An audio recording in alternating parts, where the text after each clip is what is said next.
வணக்கம் and welcome to நம் உலக சமையல். நம் உலக சமையல் மூலமாக எனக்கு தெரிஞ்ச வேர்ல்ட் குசின் நாலேஜும் கார்டன் நாலேஜும் உங்களோட நான் பகிர்ந்துக்கிறேன். இப்போ கார்ன் ஃப்ரிட்டர்ஸ் எப்படி செய்கிறதுன்னு செஞ்சு காட்ட போகிறேன். இதை நீங்கள் அப்படைசருக்கு இல்லைனா ஸ்நாக் டைமுக்கு செஞ்சு சாப்பிடலாம். இது செய்கிறது ரொம்ப சுலபம். பசங்களுக்கு இது ரொம்ப பிடிக்கும். நான் இன்றைக்கி சீஸ் எல்லாம் போட்டு நல்லா டேஸ்ட்டாக கார்ன் ஃப்ரிட்டர்ஸ் செஞ்சு காட்ட போகிறேன். வாங்க இப்போ கார்ன் ஃப்ரிட்டர்ஸ் எப்படி செய்கிறதுன்னு போய் பார்க்கலாம்.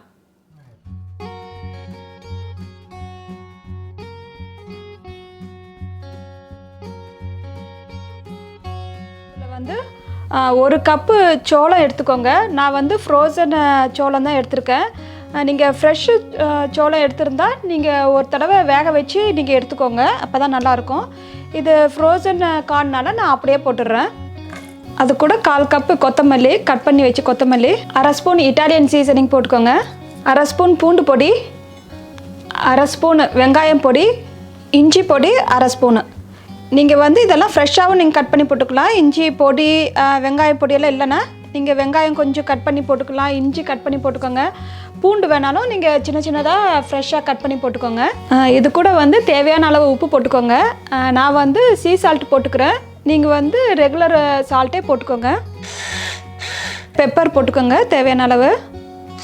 நீங்கள் பெப்பர் இந்த மாதிரியும் போட்டுக்கலாம், இல்லைனா பெப்பர் பவுடரும் நீங்கள் போட்டுக்கலாம். சில்லி ஃப்ளேக்ஸ் 1 ஸ்பூனு நான் போட்டுக்கிறேன். உங்களுக்கு காரத்துக்கு தேவையான அளவு நீங்கள் போட்டுக்கோங்க. 1/4 கப்பு மைதா மாவு, இது கூட 1 table spoon parmesan cheese, 1/4 cup mozzarella cheese துருவுனது. நீங்கள் எந்த சீஸ் வேணாலும் நீங்கள் போட்டுக்கோங்க. இதை ஜஸ்ட்டு ஒரு கலக்கிக்கோங்க.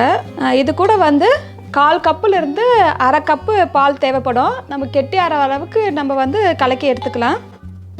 இப்போ இது ரெடி ஆகிடுச்சு. இதை நம்ம தவாவில் போட்டு எடுக்கிறது தான். இப்போ ஒரு பேனை சூடு பண்ணிக்கோங்க. அதில் ஒரு 2 டேபிள் ஸ்பூன் அளவுக்கு எண்ணெய் ஊற்றிக்கலாம். இப்போ எண்ணெய் சூடானதும் ஒரு கரண்டி நம்ம பண்ணி வச்சுருந்த கார்ன் மிக்சரை இதில் போட்டுடலாம். போட்டுட்டு கொஞ்சம் அமுக்கி விடுங்க. ரொம்ப திக்காக இருக்கக்கூடாது, ரொம்ப தின்னாக இருக்கக்கூடாது. இந்த அளவுக்கு நீங்கள் அமுக்கி விட்டுட்டு 2 பக்கமும் நல்லா ப்ரௌன் ஆகிற வரைக்கும் நல்லா வேக வச்சு எடுத்துக்கோங்க. மீடியம் ஹீட்டில் வச்சு வேக வச்சு எடுத்துக்கோங்க.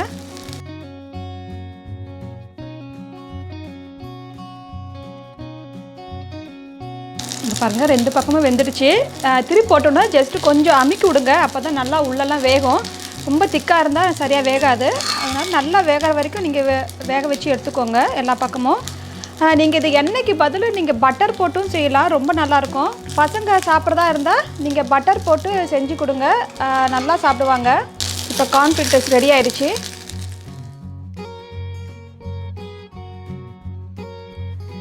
இதோ நம்ம பண்ண சுவையான கார்ன் ஃப்ரிட்டர்ஸ் ரெடி ஆகிடுச்சு. இதுக்கு நீங்கள் மேயோ, கெச்சப்பு இல்லைன்னா ரேஞ்ச் எல்லாம் வச்சு சாப்பிட்லாம், ரொம்ப நல்லாயிருக்கும். இந்த கார்ன் ஃப்ரிட்டர்ஸுக்கு நீங்கள் முட்டை போட்டும் செய்யலாம், முட்டை போட்டு சீஸ் இல்லாமையும் செய்யலாம். அதை இன்னொரு வீடியோவில் உங்களுக்கு செஞ்சு காட்டுறேன். இதே மாதிரி நீங்களும் செஞ்சு சாப்பிடுங்க. உங்களுக்கு இதில் ஏதாவது டவுட் இருந்தால் கமெண்ட்ஸ் பண்ணுங்கள், நான் ரிப்ளை பண்ணுறேன். லைக் பண்ணுங்கள், ஷேர் பண்ணுங்கள். இது வரைக்கும் சப்ஸ்கிரைப் பண்ணாதவங்க ப்ளீஸ் இப்போ சப்ஸ்கிரைப் பண்ணிடுங்க. பக்கத்தில் இருக்க பெல் பட்டனையும் ப்ரெஸ் பண்ணுங்கள். அப்போ தான் நான் போடுற வீடியோலாம் உங்களுக்கு நோட்டிஃபிகேஷனாக வரும். தேங்க்யூ.